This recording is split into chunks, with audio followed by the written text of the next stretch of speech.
এবারে কে আপুকে অনুরোধ করছি অতিথিদের নিয়ে মুক্ত মঞ্চের দর্শক সারিতে আসীন হবার জন্য। মঞ্চ সজ্জার জন্য 2 মিনিট সময় চেয়ে নিচ্ছি। তারপরে শুরু হবে ধ্বনি প্রযোজনা দেবদাস, রচনা শরৎচন্দ্র চট্টোপাধ্যায়, নির্দেশনা ফারজানা কিয়া। দেবদাস শেষ হবার সাথে সাথে শুরু হবে আমন্ত্রিত আবৃত্তি শিল্পীদের আবৃত্তি পরিবেশনা। আজকের আবৃত্তি শিল্পী কাজী মাহাতা সুমন এবং পারভেজ চৌধুরী। একটি নষ্ট জীবনকে সুন্দর করার জন্য অথবা একটি সুন্দর জীবনকে নষ্ট করার জন্য শুধুমাত্র ভালোবাসাই এক বিরাট কারণ। দেখুন দেবদাস, ধ্বনি প্রযোজনা দেবদাস। শব্দ যেথায় সূর্য, দিগন্তে চলো শব্দ যেথায় সূর্য সত্য। দিগন্তে চলো শব্দ যেথায় সূর্য সত্য। দিগন্তে চলো শব্দ যেথায় সূর্য সত্য। দিগন্তে চলো শব্দ যেথায় সূর্য সত্য। দিগন্তে চলো শব্দ যেথায় সূর্য সত্য। দিগন্তে চলো শব্দ যেথায় সূর্য সত্য। দিগন্তে চলো শব্দ যেথায় সূর্য সত্য।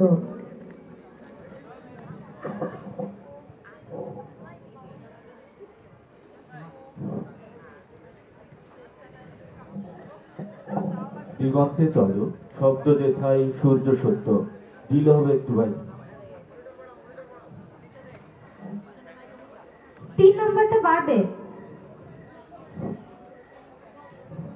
হ্যালো, দিগন্তে চলো শব্দ যেথায় সূর্য সত্য। দিল হবে ব্যাকস্টেজ। দিগন্তে চলো শব্দ যেথায় সূর্য সত্য। দিগন্তে চলো শব্দ যেথায় সূর্য সত্য। দিগন্তে চলো শব্দ যেথায় সূর্য সত্য। দিগন্তে চলো শব্দ যেথায় সূর্য সত্য।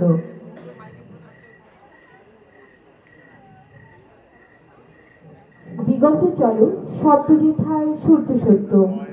দিগন্তে চলো শব্দ যেথায় সূর্য সত্য। দিগন্তে চলো শব্দ যেথায় সূর্য সত্য। চিন্তাশীল হয়ে উঠিল। পাঠশালায় এখন টিফিনের ছুটি হয়েছিল। টিফিনের ছুটি সে পায় না, কেননা একবার পাঠশালা হইতে বাহির হইয়া পুনরায় প্রবেশ করাটা দেবদাস নিতান্ত অপছন্দ করে। তাহার পিতারও নিষেধ ছিল। স্থির হইয়াছিল যে এই সময়টাতে সে সর্দারপুরও ভুলোর জিম্মায় থাকিবে। পণ্ডিত মহাশয় আলস্যে চক্ষু মুদিয়া শয়ন করিয়াছিলেন এবং সর্দারপুরও ভুলো একখণ্ড বেঞ্চের ওপর ছোটখাটো পণ্ডিত সাজিয়া বসিয়াছিল। এই সময় দেবদাস স্লেট হাতে উঠিয়া দাঁড়াইল এবং ভুলোর উদ্দেশ্যে ডাকিয়া বলিল, অঙ্ক হয় না, কি আঁকো? মন কষা। সিলেটটা দেখি। 1 মণ তেলের দাম যদি 14 টাকা 9 আনা 3 গন্ডা হয়, তাহা হইলে। তাহার পশ্চাতে একরাশি চুন গাঁদা করা ছিল। এইটির পণ্ডিত মহাশয় কবে কোন যুগে নাকি সস্তা দরে কিনিয়া রাখিয়াছিলেন। মানুষ ছিল সময় ভালো হইলে ইহাতে কোঠা দালান দিবেন।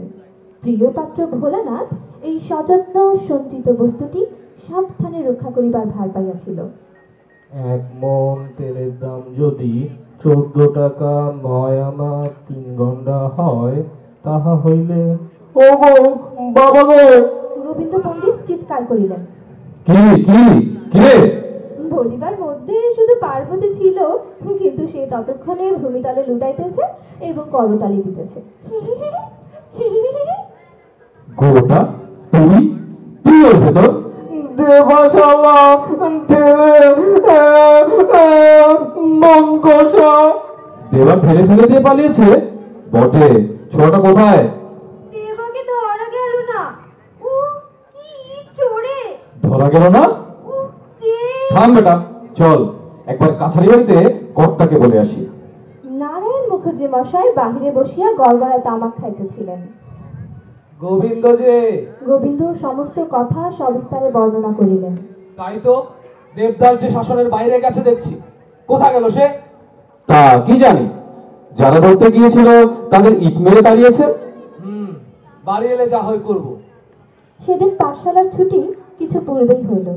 যাইবার সময় ছেলেমেয়েরা অনেক কথা বলা বলি করিতে লাগিল। ভুলো কি আচ্ছা জব্দ করেছে। কি ঢের ঝোড়ে! ভুলো শোধ নেবে দেখিস। ইস, সে তো আর পাঠশালায় আসবে না যে শোধ নেবে। এই ক্ষুদ্র দলটির পাশে পার্বতীয় বৈশ্লেট লইয়া বাড়ি আসিতেছিল। পার্বতীর পিতার নাম নীলকণ্ঠ চক্রবর্তী। চক্রবর্তী মহাশয় জমিদারদের প্রতিবেশী। 10 বিঘা জমি জমা আছে, বেশ স্বচ্ছন্দ পরিবার, বেশ দিন কাটে। প্রথমে ধর্মদাসের সহিত পার্বতীর সাক্ষাৎ হইল। সে দেবদাসের বাড়ির ভৃত্য। কই পারো, তোর দেবদাদা কোথায়? পালিয়ে গেছে। পালিয়ে গেছে কি রে? দেখো ধমর, দেবদা চুনের গাদায় একেবারে চিৎ করে। বল না পারো, কি হয়েছে? দেবদা ঠেলে ফেলে দিয়ে ভুলোকে চুনের গাদায়। পারো, সে এখন কোথায় আছে জানিস? আমি কি জানি? তুই জানিস, বলে দে। আহা, তার বোধহয় খুব খিদে পেয়েছে। তা তো পেয়েছে, আমি কিন্তু বলবো না, বললে আমাকে বড় মারবে। আমি খাবার দিয়ে আসবো। তা দিয়ে আসিস, আর সন্ধ্যাটাকে ভুলিয়ে ভালিয়ে বাড়ি ডেকে আনিস। পার্বতী আঁচলে মুড়ি বাঁধিয়া জমিদারদের আম বাগানে প্রবেশ করিল। বাঁশঝোপের মধ্যে দেবদাস ছোট একটা হুকা হাতে বসিয়া আছে এবং বিজ্ঞের মতো ধূমপান করিতেছে। পার্বতীকে দেখিতে পাইয়া সে খুব খুশি হইল। আয় পারো, পণ্ডিত মশাই কি বলল রে? জ্যাঠামশাইকে বলে দিয়েছে। বাবা কি বলে দিয়েছে? হ্যাঁ, তারপর? তোমাকে আর পাঠশালায় যেতে দেবে না। আমি পড়তেও চাই না। সন্দেশ দে। সন্দেশ তো আনিনি। তবে জল দে। জল কোথায় পাবো? কিছুই নেই তো এসেছিস কেন? যা, জল নিয়ে আয়। আমি আবার যেতে পারিনি।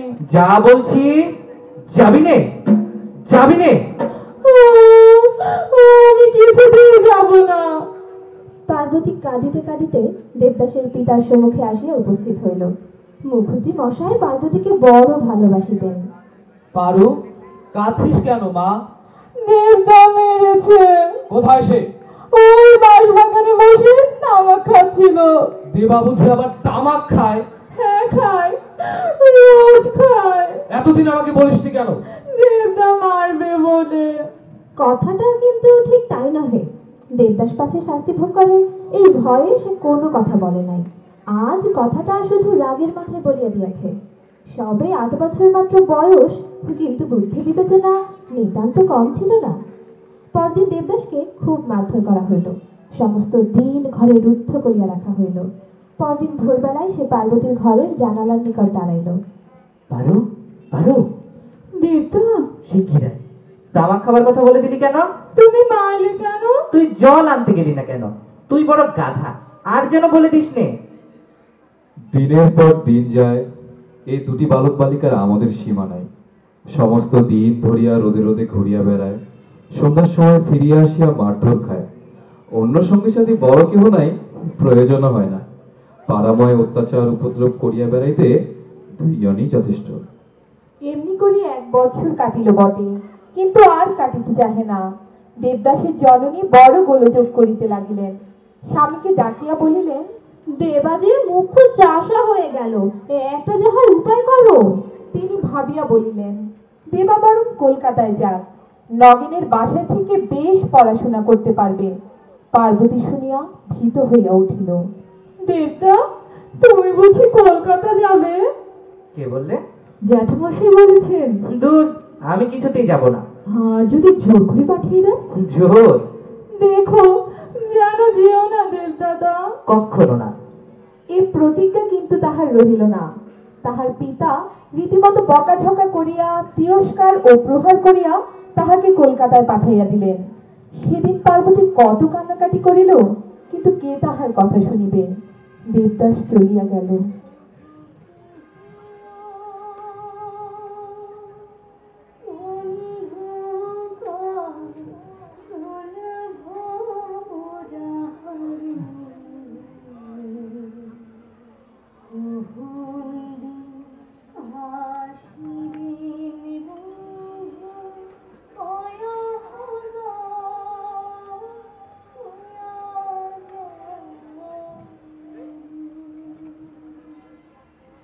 যেদিন দেবদাসের পত্র আসে, সেই দিনটি পার্বতীর বড় সুখের দিন।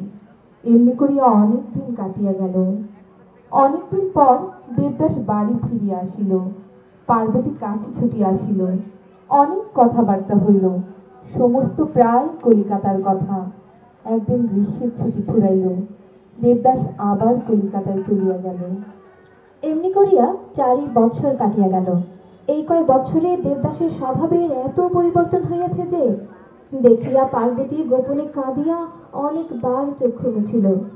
এখন তাহার বিলাতি জুতা, ভালো জামা কাপড়, ছড়ি, সোনার ভরি, চেইন, বোতাম এসব না হইলে বড় লজ্জা করে। গ্রামের নদী তীরে বেড়াইতে আর সাধ যায় না। শুধু কি তাই, সমাজের কথা, রাজনীতির চর্চা, সভা সমিতি, ক্রিকেট, ফুটবলের আলোচনা, হায় রে, কোথায় সেই পার্বতী আর তাহাদের সেই তাল সোনাপুর গ্রাম। আবার গ্রীষ্মের ছুটি হলো। পূর্ব বছর গ্রীষ্মাবকাশে দেবদাস বিদেশ বেড়াইতে গিয়েছিল, বাড়ি যায় নাই। এবার পিতামাতা উভয়ে জিদ করিয়া পত্র লিখিয়াছেন। তাই ইচ্ছা না থাকিলেও দেবদাস বিছানাপত্র বাঁধিয়া তালসোনাপুর গ্রামের জন্য হাওড়া স্টেশনে আসিয়া উপস্থিত হইল। পরদিন সে পার্বতীদের বাড়িতে গেল। দেবদাস উপরে আসিয়া দেখিল পার্বতীর সন্ধ্যাদীপ জ্বালিতেছে। পারু, কি হচ্ছে পারু? পার্বতী চুপ করিয়া রহিল। দেবদাসের লজ্জা করিতে লাগিল, কহিল, যাই, সন্ধে হয়ে গেল, শরীরটা ভালো নয়। দেবদাস চলিয়া গেল।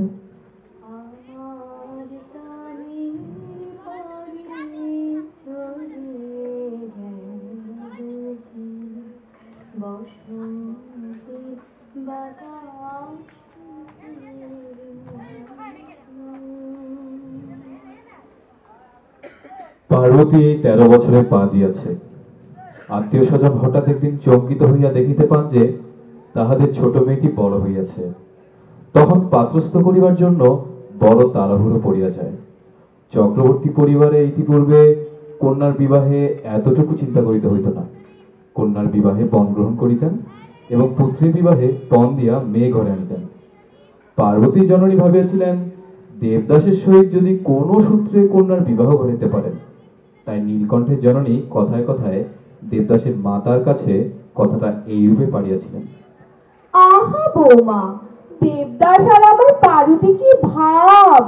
দেবা যখন কলকাতায় গেল, বাছা তখন সবে 8 বছরে। সেই বয়সে ভেবে ভেবে যেন কাঠ হয়ে গেল। পার্বতীর জননী মনে মনে সমস্ত বুঝিলেন, একটু হাসিলেন। তিনিও সব কথা জানিতেন, পার্বতীকে ভালোবাসিতেন, কিন্তু বেচাকেনা ঘরের মেয়ে যে, তার উপর আবার ঘরের পাশে কুটুম্ব, ছি ছি। খুড়ি, কর্তার তো একেবারে ইচ্ছে নয় পড়াশোনার সময় দেবদাসের বিয়ে দেন। দেবদাসের জননী কর্তার খাবারের সময় কথাটা বলিলেন। পারুর ঠাকুমা আজ পারুর বিয়ের কথা পেরেছিলেন, বললেন দেবদাসের সঙ্গে যদি। তুমি কি বললে? আমি আর কি বলবো, দুজনের বড় ভাব। কিন্তু তাই বলে কি বেচা কিনা চক্রবর্তী ঘরের মেয়ে আনতে পারি? তার উপর আবার বাড়ির পাশে কুটুম্ব, ছি ছি। ঠিক তাই, কুলের কি মুখ হাসাবো নাকি? ওসব কথায় কান দিও না। যখন এই প্রস্তাবটা অগ্রাহ্য হইয়া নীলকণ্ঠের কানে গেল, তখন তিনি মাকে ডাকিয়া তিরস্কার করিয়া বলিলেন, মা, কেন এমন কথা বলতে গিয়েছিলে? মেয়ের বিয়ে দিতে আমাদের কারো পায়ে ধরে বেড়াতে হয় না, বরং অনেকেই আমার পায়ে ধরবে। মেয়ে আমার কুৎসিত নয়। দেখো, তোমাদের বলে রাখলুম, 1 সপ্তাহের মধ্যেই আমি সম্বন্ধ স্থির করে ফেলবো। পার্বতীর পিতা পাত্র স্থির করিতে বাহিরে গিয়াছিলেন। এখন বিবাহের সমস্ত স্থির করিয়া ঘরে আসিয়াছেন। বর্ধমান জেলা হাতিপোতা গ্রামের জমিদারি পাত্র। তাহার অবস্থা ভালো, বয়স 40-এর নিচে। দুপুরবেলা দেবদাস আহারে বসিয়াছিল। মা কাছে বসিয়া কহিলেন, পারুর যে বিয়ে। কবে? এ মাসেই, কাল মেয়ে দেখে গেছে, বর নিজেই এসেছিল। কই, আমি তো কিছু জানি না মা। তুমি আর কি করে জানবে? বর তোজো পড়ে, বয়স হয়েছে, তবে বেশ টাকা করি নাকি আছে। ওদের ইচ্ছে ছিল এ বাড়িতেই বিয়ে দেয়। তারপর? ছি, তা কি হয়?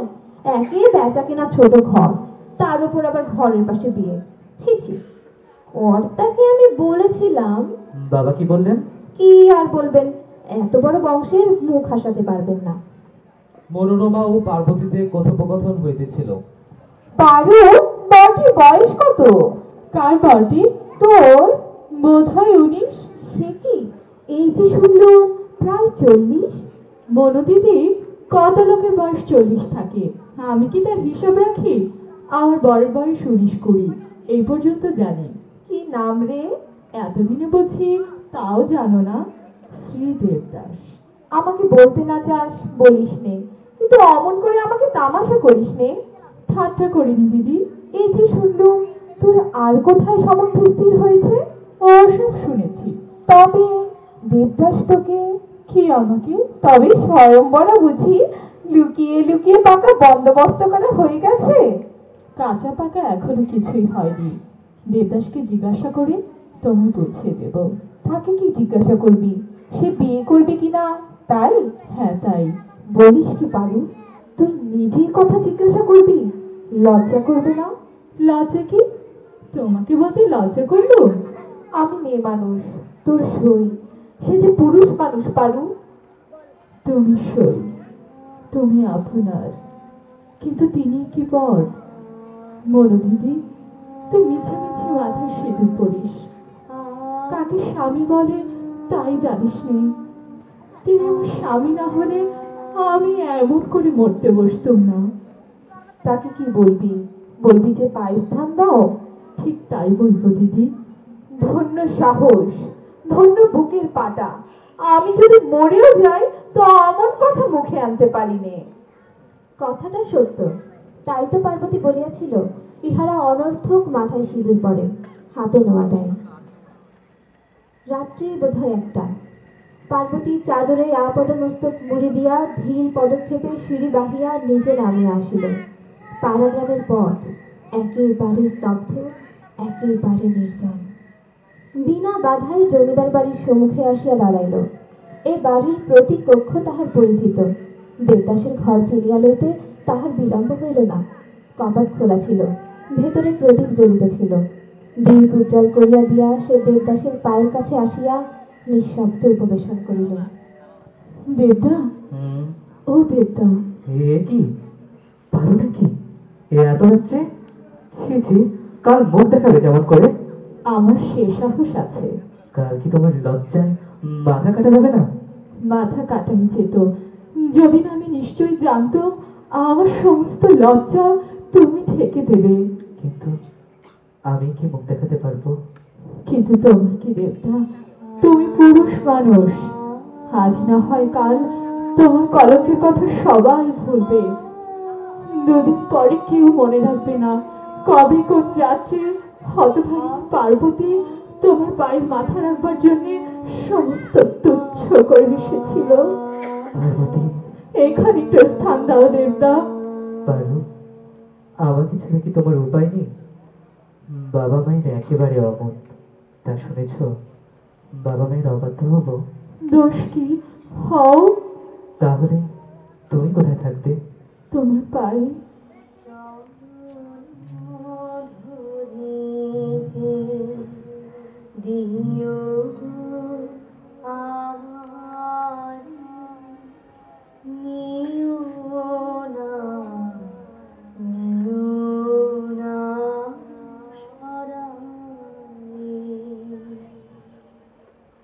পরদিন পিতার সহিত দেবদাসের অল্পক্ষণের জন্য কথাবার্তা হইল।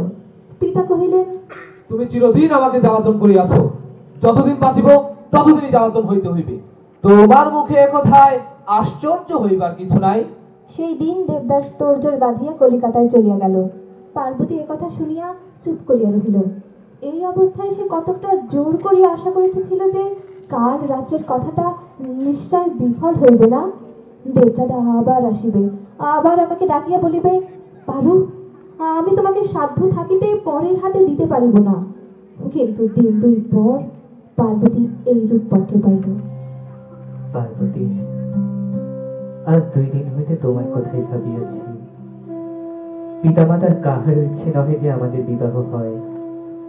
তোমাকে সুখী করিতে হইলে তাহাদিওকে এত বড় আঘাত দিতে হইবে যাহা আমার দ্বারা অসাধ্য। তোমাদের ঘর নিচু, বেচা কেনা ঘরের মেয়ে মা কোনো মতেই ঘরে আনিবেন না। বাবার কথা সে তো তুমি সমস্তই জানো। সে রাজ্যের কথা মনে করিয়া বড় ক্লেশ পাইতেছি। তোমার মতো অভিমানিনী মেয়ে কত বড় ব্যথায় যে সে কাছে পাড়িয়েছিল তা আমি জানি। আরেক কথা, তোমাকে যে আমি বড় ভালোবাসিতাম তাহা আমার কোনো দিন মনে হয় নাই। শুধু এই আমার বড় দুঃখ যে তুমি আমার জন্য কষ্ট পাইবে। চেষ্টা করিয়া আমাকে ভুলিও। পত্রখানা যতক্ষণ দেবদাস ডাকঘরে নিক্ষেপ করে নাই ততক্ষণ এক কথাই ভাবিয়াছিল, কিন্তু রওনা করিবার পর মুহূর্ত হইতে অন্য কথা ভাবিতে লাগিল। কাজটা ভালো হইল কি? যদি পার্বতী না বাঁচিতে চাহে, যদি সে নদীর জলে অন্তরের জ্বালা চুরাইতে ছুটিয়া যায়। বাসায় আসিয়া দেবদাস আপনার ঘরে শুইয়া রইল। আজকাল সে একটা মেসে থাকে। যে ঘরে দেবদাস থাকে তাহার পাশের ঘরে চুনিলাল বলিয়া একজন যুবক আজ 9 বছর যাবৎ বাস করিয়া আসিতেছেন। রাত্রি তখন 1টা বাজিয়া গিয়াছে। ঘরে দেবদাস ব্যতীত কেহই জাগিয়া নাই। দেবদাস, জেগে আছো নাকি? আছি। তুমি এর মধ্যে ফিরলে যে? হ্যাঁ, শরীরটা আজ ভালো নেই। দেবদাস, এখনো জেগে কেন? রোজ রোজ কি ঘুম হয়? হয় না।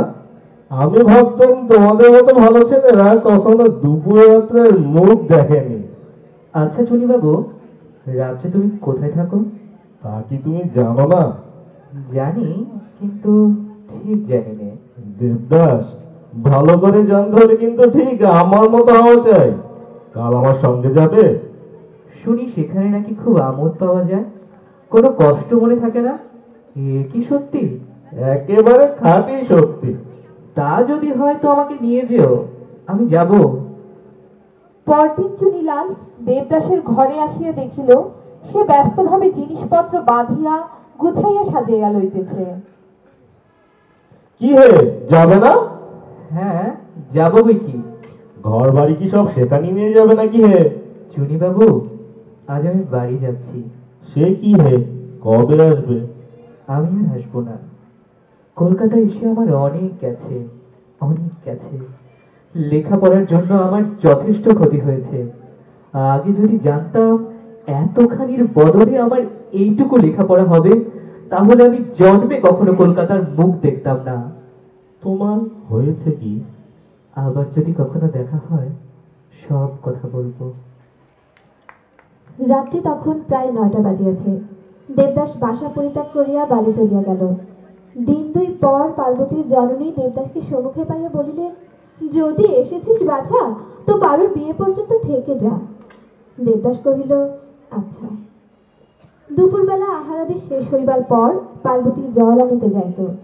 কলসি লইয়া আজিও সে ঘাটে আসিয়া দেখিতে পাইল একটা কুল গাছের আড়ালে দেবদাস জলে ছিপ ফেলিয়া বসিয়া আছে। পারু, শুনে যাও।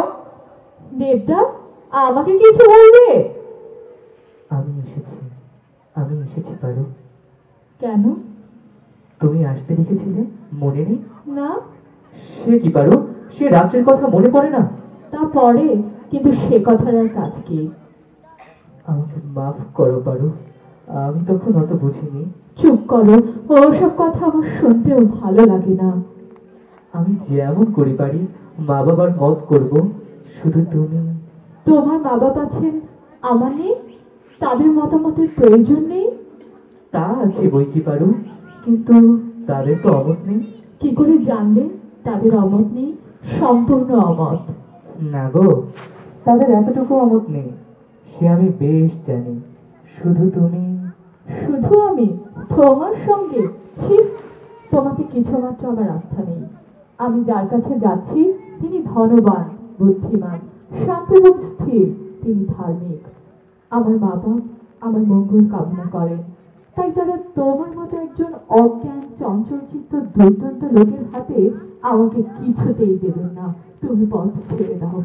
এত অহংকার কেন? তুমি পারো, আমি পারিনি? তোমার রূপ আছে, গুণ নেই। আমার রূপ আছে, গুণও আছে। তোমরা বড় লোক, কিন্তু আমার বাবা ভিক্ষে করে বেড়ান না। ভাবছো যে খুব ক্ষতি করবে? বেশ, তাই করো। ক্ষতি কেমন করে করবো? অপবাদ দিয়ে তাই তাকে চাও। অপবাদ দেব আমি? যাও, সে সময় আমার নামে একটা কলঙ্ক রটিয়ে দাও গে। সে রাত্রে তোমার কাছে একাকে গিয়েছিলাম, এই কথা চারিদিকে নষ্ট করে দাও গে। শোনো পার্বতী, অতটা রূপ থাকা ভালো নয়, অহংকার বড় বেড়ে যায়। দেখতে পাও না, চাঁদের অত রূপ বলে তাদের কলঙ্কের কালো দাগ, পদ্ম তো সাদা বলে তাদের কালো ভ্রমর বসে। এসো, তোমারও মুখে কিছু কলঙ্কের ছাপ দিয়ে দেই। দেবতা কইলে কি? বেশি কিছু নয়, সামান্য খানিকটা কেটে গেছে। শেষ বিদায়ের দিনে শুধু একটুখানি মনে রাখবার মতো চিহ্ন রেখে গেলাম। অমন সোনার মুখ আর শীতে মাঝে মাঝে দেখবে তো। দেবতা গো, আঘাত বেশি নয়, 4-5 দিনেই শুকাইয়া উঠিল। তাহার পর একদিন রাত্রে হাতিপোতা গ্রামের জমিদার শ্রীযুক্ত ভুবন মোহন চৌধুরী বর সাজিয়া বিবাহ করিতে আসিলেন।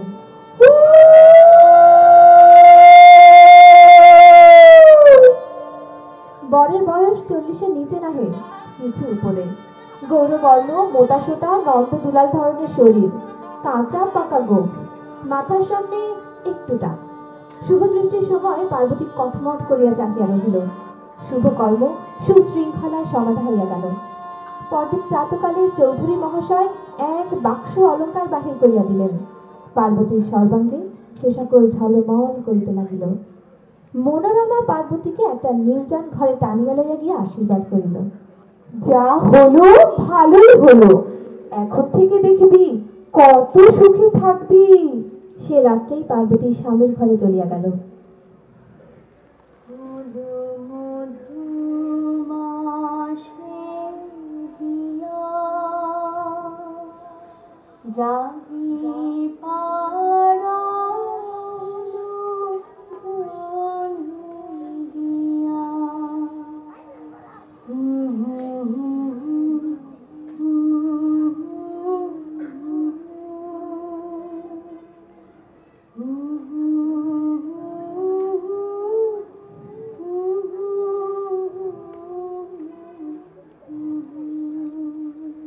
পার্বতী আসিয়া দেখিল তাহার স্বামীর মস্ত বাড়ি, সদরমহল, অন্দরমহল, পুজোর দালান, নাট মন্দির, অতিথিশালা, কাছারি বাড়ি, তোষাখানা, কত দাসদাসী। সে শুনিয়াছিল তাহার স্বামী বড়লোক, জমিদার, কিন্তু এতটা ভাবে নাই। আর দেবদাস, সেই রাত্রিটা সে কলিকাতা ইডেন গার্ডেনের একটা বেঞ্চের উপর বসিয়া কাটাইয়া দিল। ঘুরিয়া ঘুরিয়া দিন শেষে মেসের দরজায় আসিয়া দাঁড়াইল। এ কি দেবদাস, যে মুখ শুকনো, স্নানাহার হয়নি। জোর করিয়া চুনিলাল কিছু আহার করাইয়া কহিল, একটু ঘুমবার চেষ্টা করো। ঘুমাইয়া ঘুমাইয়া আরো 2 দিন অতীত হইল। আজ শরীর কেমন? বোধহয় অনেকটা ভালো। আচ্ছা চুনি বাবু, রাত্রে তুমি কোথায় যাও?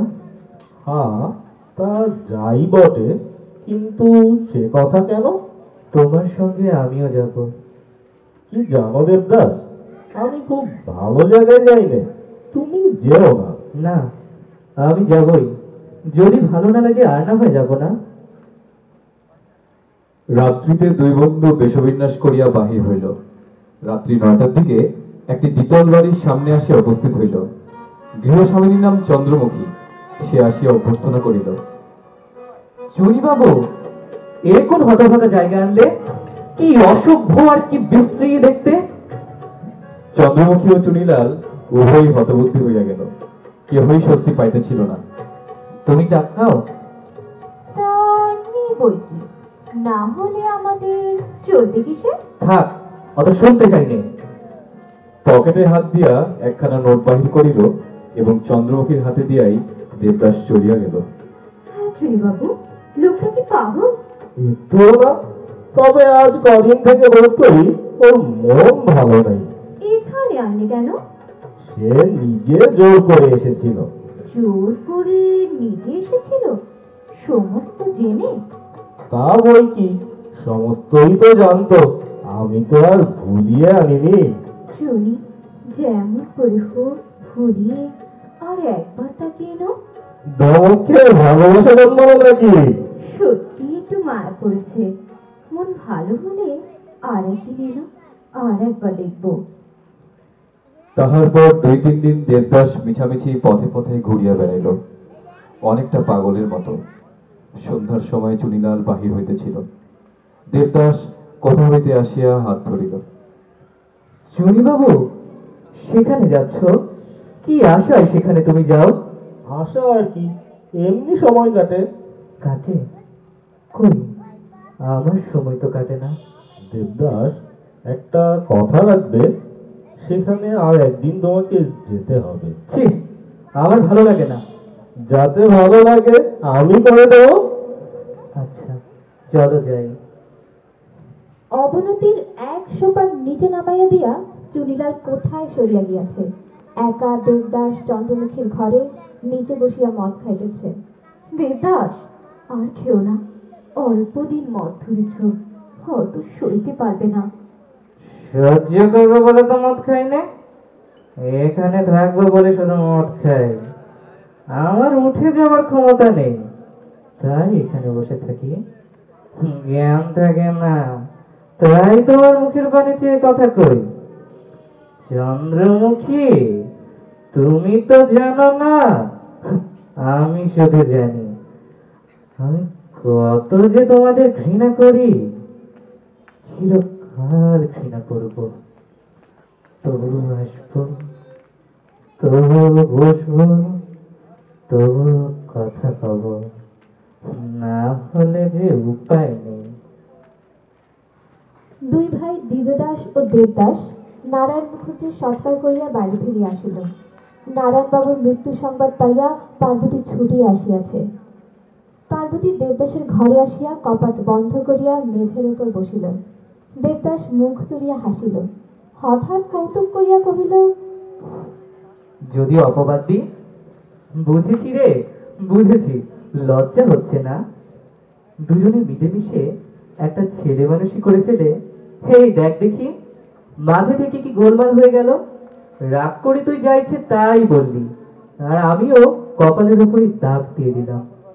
দেবদাদা, ওই দাগই আমার সান্ত্বনা, ওই আমার সম্বল, ও আমার লজ্জা নয়।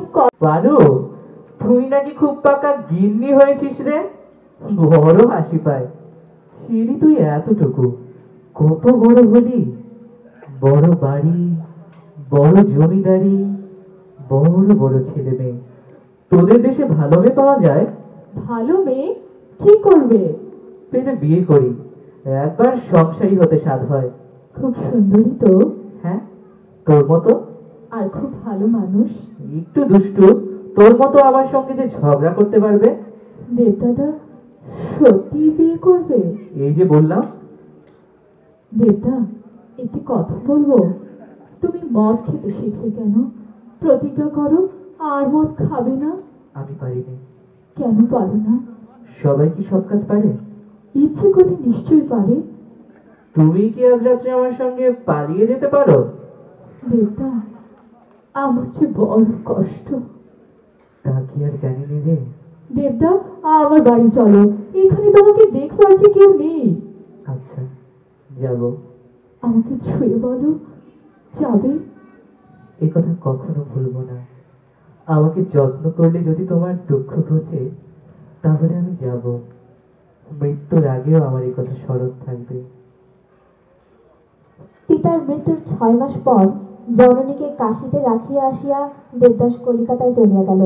চুনিলাল নাই, বাসা পরিবর্তন করিয়া কোথায় চলিয়া গিয়াছে। একদিন সন্ধ্যাবেলায় দেবদাস চন্দ্রমুখীর কথা স্মরণ করিল। সন্ধ্যার কিছু পরেই চন্দ্রমুখীর বাড়ির সম্মুখে উপস্থিত হইল। বহুক্ষণ ডাকাডাকির পর ভেতর হইতে উত্তর আসিল, এখানে নয়। বলতে পারো সেই স্ত্রীলোকটি কোথায় গেছে? তুমি কি দেবদাস? হ্যাঁ। দাঁড়াও, দোর খুলে দিই। এসো। চন্দ্রমুখী কোথায় বলতে পারো? পারি, উপরে চলো। হ্যাঁ, তুমি? হ্যাঁ, আমি। দেবদাস, আমাকে একেবারে বলে গেলে। চন্দ্রমুখীর পরনে কালা পেরে ধুতি, কিন্তু মলিন। হাতে দুগাছি বালা, অন্য অলংকার নাই। মাথার চুল এলোমেলো।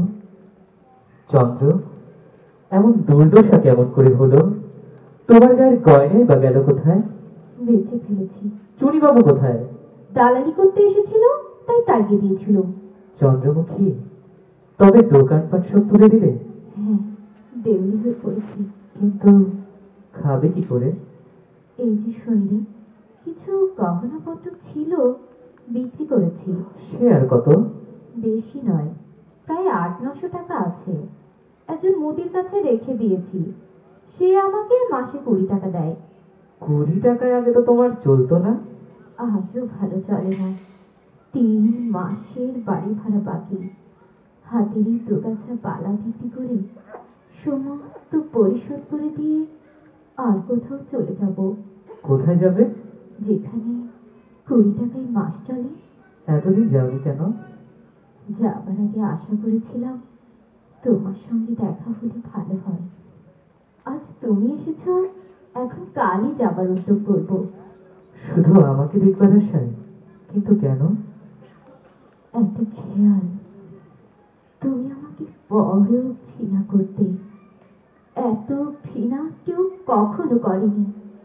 বোধ হয় তাই কেউ মাতাল হলে তার উপর বড় রাগ হতো, কিন্তু তুমি মাতাল হলে রাগ হতো না। কিন্তু বড্ড দুঃখ পেতাম। দেবদাস, পার্বতী তোমাকে কি বড় বেশি আঘাত করেছে? এ কথা কেন?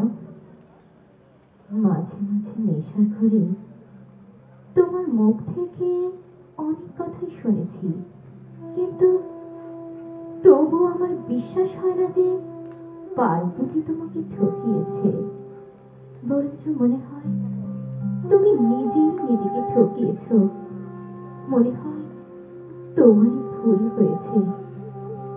দেবদাস, যে যথার্থ ভালোবাসে সে সহ্য করে থাকে। শুধু অন্তরে ভালোবেসেও যে কত সুখ, কত তৃপ্তি যে টের পায়, সে নিরর্থক সংসারের মাঝে দুঃখ অশান্তি আনতে যায় না। আমি নিশ্চয় জানি পার্বতী তোমাকে এক বিন্দু ঠকায়নি। তুমি আপনাকে ঠকিয়েছ। নিজেকে দিয়ে বুঝেছি সে তোমাকে কত ভালোবাসে। কি বললে? কিছু না। আজ এসব তুমি কি বলছো? আমি শুধু পার্বতীর জন্য ওকালতি করছিলাম, নিজের জন্য নয়। কিন্তু দেবদাস, একটা বিয়ে করো না কেন? উচিত বটে, কিন্তু প্রবৃত্তি হয় না। না হলেও করো। ছেলে মেয়ের মুখ দেখলেও অনেক শান্তি পাবে। তাছাড়া আমারও একটা উপায় হয়, তোমার সংসারে দাসীর মতো থেকেও স্বচ্ছন্দে দিন কাটাতে পারবো। যদি কখনো দাসীর প্রয়োজন হয়, আমাকে স্মরণ করো। পার্বতী এখন অন্যদিকে মন দিয়াছে। আজ 5 বছর হইল তাহার বিবাহ হইয়াছে, কিন্তু সন্তান হয় নাই। নিজের ছেলেপুলে নাই বলিয়া পরের ছেলেমেয়ের উপর তাহার বড় টান। ঠাকুর বাড়ির কাজ করিয়া, সাধু সন্ন্যাসীর সেবা করিয়া, অন্ধখণ্ডের পরিচর্যা করিয়া তাহার দিন কাটিতেছে। মনোরমা গ্রাম হইতে একখানা পত্র লিখিয়াছে। পার্বতী, অনেকদিন হইতে কেহ কাহাকেও পত্র লিখি নাই। একটা সংবাদ দিতে বড় ইচ্ছা হইয়াছে। আজ 6-7 দিন হইল দেবদাস বাড়ি আসিয়াছে। এখানে আসিয়াছে শুধু দাদার সহিত কলহ করিতে আর টাকা লইতে।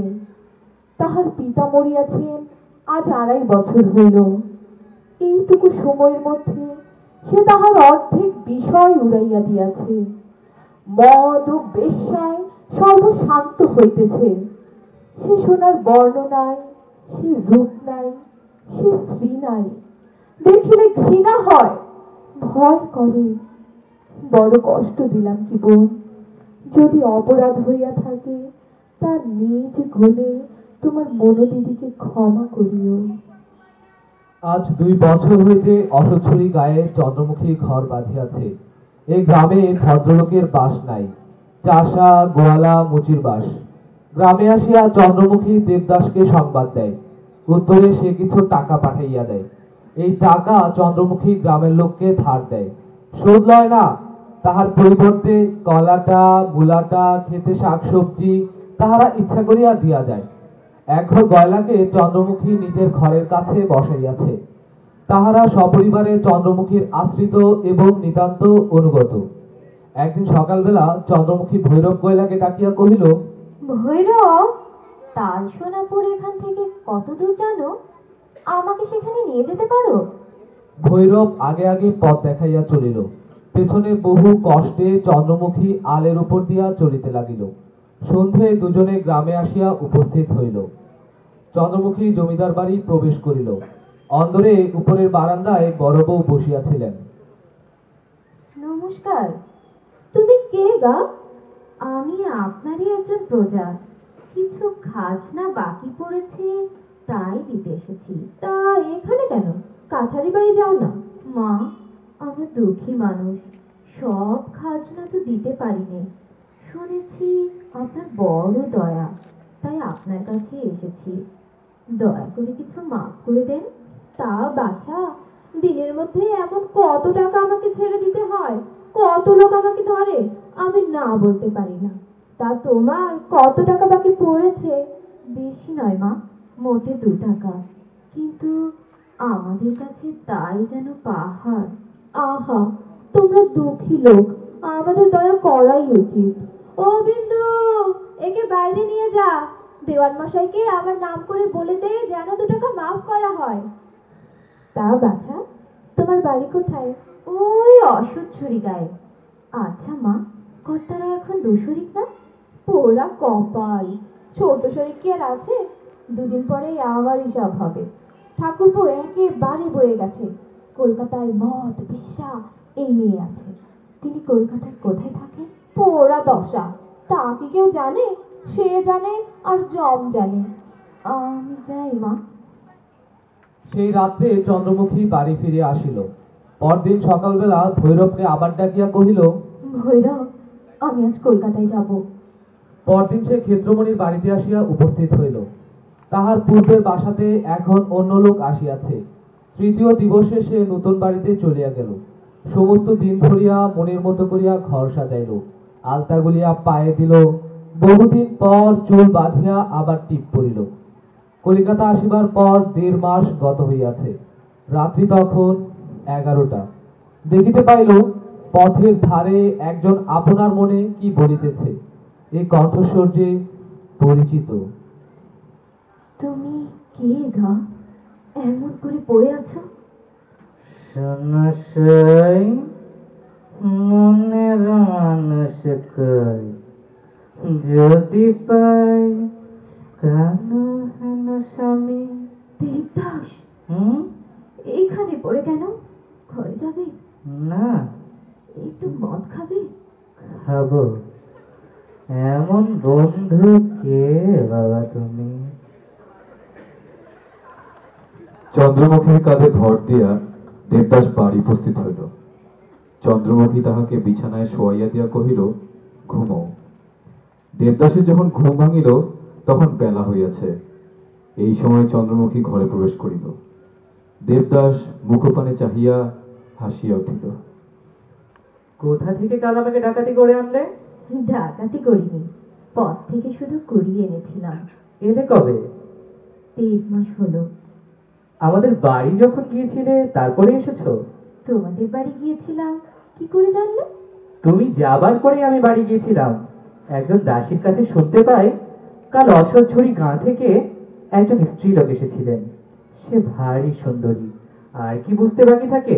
অথচ কাল তুমি আমাকে চিনতেও পারলে না। কিন্তু যত্নটি চিনেছিলাম।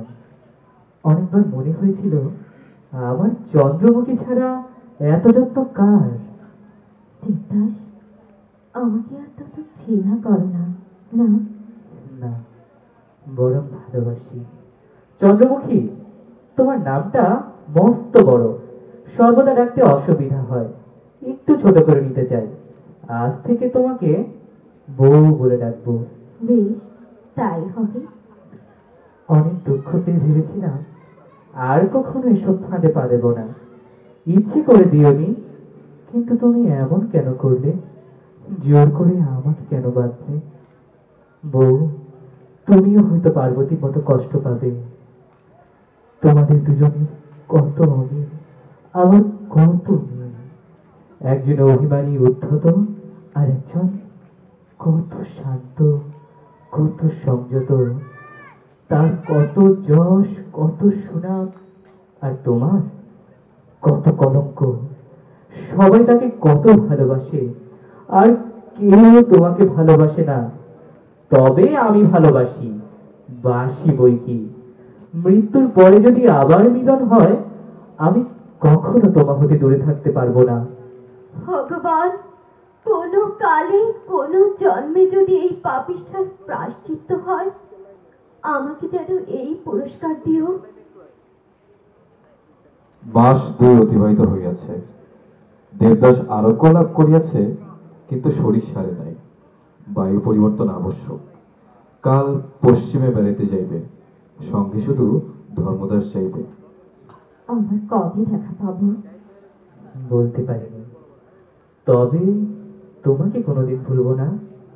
তোমাকে দেখার তৃষ্ণা আমার কোনোদিন মিটবে না। কলিকাতা ত্যাগ করিয়া কিছুদিন দেবদাস এলাহাবাদে বাস করিতেছিল।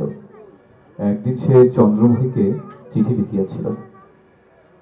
বউ, মনে করেছিলাম আর কখনো ভালোবাসবো না। একে তো ভালোবেসে খালি হাতে ফিরে আসাটাই বড় যাতনা, তার উপর নতুন করে ভালোবাসবার মতো বিড়ম্বনা সংসারে আর নেই। এমনি করিয়া একবার পার্বতী একবার চন্দ্রমুখী তাহার হৃদয় রাজ্যে বাস করিতেছিল। মনের মাঝে দুইজনেই পাশাপাশি বিরাজ করিত। তাহার পর দেবদাস লাহোরে চলিয়া গেল। এখানে চুনিলার কাজ করিতেছিল। সন্ধান পাইয়া দেখা করিতে আসিল। বহু দিন পর দেবদাস আবার শিলা স্পর্শ করিল, কিন্তু এখানকার জলবায়ু তাহার সহিল না। ধর্ম কোনো নতুন জায়গায় গেলে হয় না? কখনো বোম্বাই দেখিনি। বোম্বাই শহর তেমন গরম নয়। এখানে আসিয়া দেবদাস অনেকটা সারিয়া উঠিল। 1 বৎসর অতিবাহিত হইয়াছে। আজ কয়দিন হতে মাকে তাহার কেবল মনে পড়িতেছিল। দেবদাস ভাবিয়া চিন্তিয়া কহিল, চলো বাড়ি যাই। সন্ধ্যার পূর্বে দেবদাসের আবার জ্বর আসিল। গাড়ি যখন পান্ডুয়া স্টেশনে আসিয়া উপস্থিত হইল, তখন ভোর হইতেছে। দেবদাস উঠিয়া দ্বার খুলিয়া আস্তে আস্তে বাহির হইয়া পড়িল। গাড়ি সত্য ধর্মদাসকে লইয়া চলিয়া গেল। কাঁপিতে কাঁপিতে দেবদাস স্টেশনের বাহিরে আসিয়া পড়িল। একজন ঘোড়ার গাড়ি গাড়োয়ানকে ডাকিয়া কহিল, বাবু, হাতিপোতায় নিয়ে যেতে পারবে?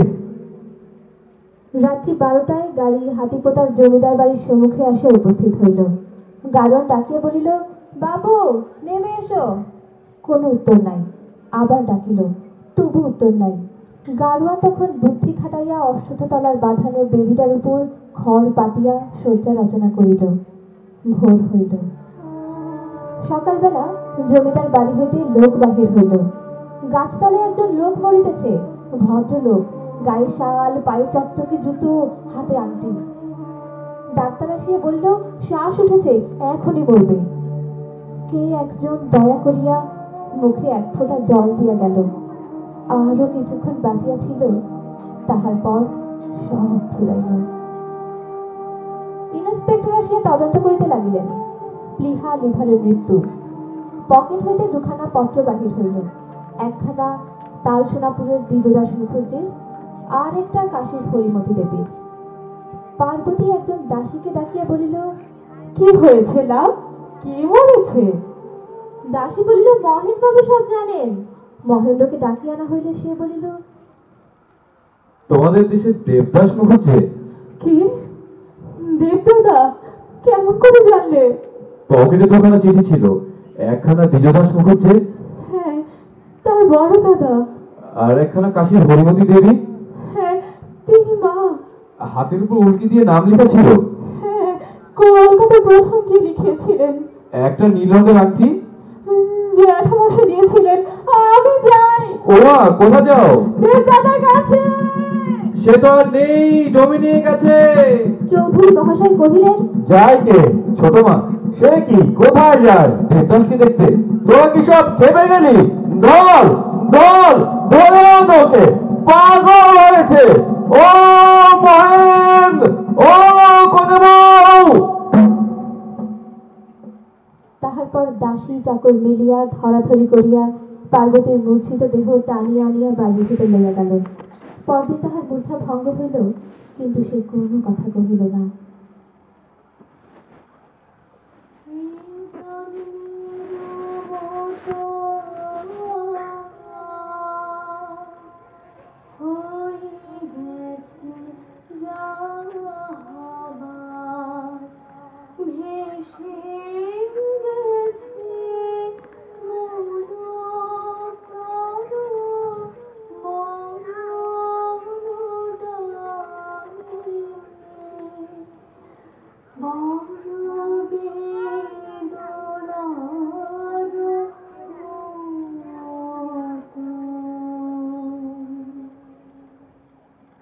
এখন এতদিনে পার্বতীর কি হইয়াছে, কেমন আছে জানি না।